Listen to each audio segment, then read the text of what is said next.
Triangle ఏబిసిలో normal గా మనం ఇది అబ్సల్యూట్ ట్రయాంగిల్ కదా.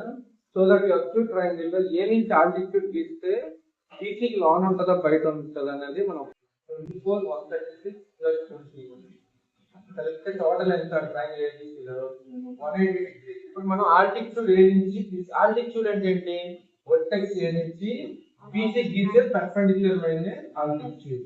ఆల్టిట్యూడ్ అంటే A to B A to perpendicular ఉండాలి. బీసీ వర్టెక్స్ ఏ నుంచి గీయాలి. ఈ పర్పెండిక్యులర్ మనం గీద్దాం లాంగ్ ట్రై చేస్తాం. సపోజ్ లాంగ్ ఉందనుకున్నాం, ఫస్ట్ లాంగ్ గీస్తాం. లాంగ్ గీసేటప్పుడు ఈ యాంగిల్ ఎంతో మనకు తెలియదు, వదిలేదు. ఇది మాత్రం మారుతుంది. సో ట్రయాంగిల్ ఇది ఒక ఏ వచ్చి అనుకుంటే ఇది 20 డిగ్రీ. ఒక యాంగిల్ మనకు తెలుసు 20 డిగ్రీ ట్రయాంగిల్ ఏ వచ్చిందో.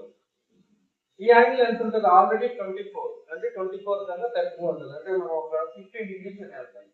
సో ఇప్పుడు ఇక్కడ యాంగిల్ ఎంత అవుతుంది, 20 ప్లస్ 50 35 అయిపోతే 145 అంతేనా, 35 అయిపోతుంది.